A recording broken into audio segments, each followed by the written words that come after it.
William Shatner, a lot of excitement, as I know you know, about this trip, especially for you. I was really struck by how candid you've been in some of your interviews, that you were a little terrified, you said, a little frightened, obviously excited. This weather delay, is that helping or hurting those feelings? It's extending the feeling. It's a combination of things. It's not all terror, although there's some bubbling elements of that.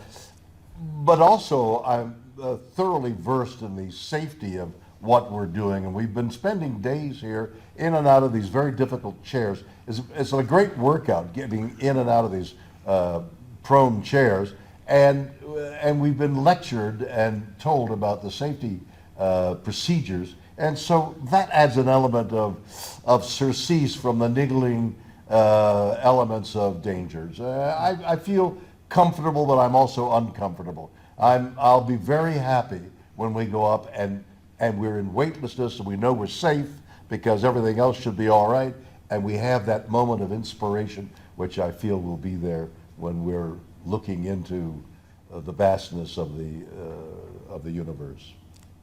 It is quite a moment, I think, for a lot of people to even just try to wrap their head around. So to know that you'll be experiencing it. You talk a lot about the safety. Audrey, I know recently 21 of your current and former colleagues wrote an open letter. One of their concerns was specifically safety. They said they wouldn't get on one of these flights. Did that give you pause at all? It didn't give me pause. I've been working at Blue on the new Shepard program specifically for the past 8 years, and a team of very, very talented professionals and colleagues, some of the best that I've worked with in my 20 years in human spaceflight, have been committed to the safe operation of this program, and we've very methodically moved to these human flights that we've just started recently, and safety has always been throughout the design and test, and now moving into operations, that's always been our top priority. Chris, William Shatner got the call. As I understand it, you made several calls. You were really lobbying hard. I know you wanted to be a part of this. You have really worked throughout your career to boost excitement among kids in STEM, and you look at this, you've said, as a mission. How does this flight further that mission for you? Well, I mean, space has always been the domain of governments, and when I was a kid, I wanted to be a NASA astronaut till I found out I was partly colorblind, and I was denied access to, I was denied admission to the Air Force Academy in Australia, so I had to find a plan B. And it's pretty remarkable now that 60 years into the space age, there is a plan B, and there's a way for regular people to go to space. So I'm really excited to be part of this journey.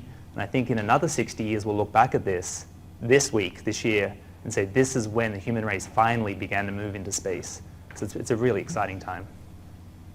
Glen, you're also using this as an opportunity to raise awareness about what's happening back here on planet Earth, I know, with your donation to water.org. What else do you hope comes out of this flight for you?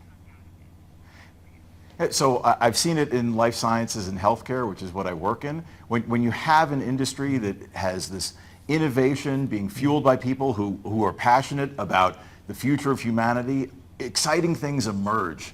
And I don't know exactly how space technology and people going to space is going to change society, but I know that it is going to. And I know that the faster we get more people up there and do things like what we're doing at Blue, the faster we'll make that technology and those benefits available to people all over the planet.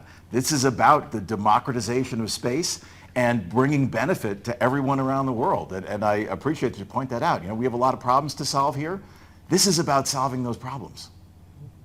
Real quickly, before I let you all go, there's a lot of talk about, are you or are you not an astronaut after a flight like this? So I'll just go down the line. Glen, you can go first and then on to Audrey. Will you consider yourselves an astronaut once you're back on planet Earth? Yeah.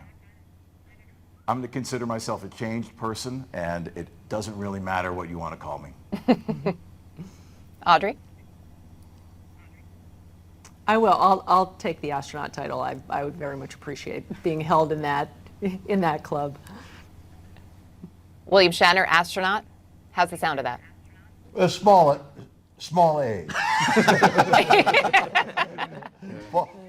followed by two S's. It's a little jeopardizing there.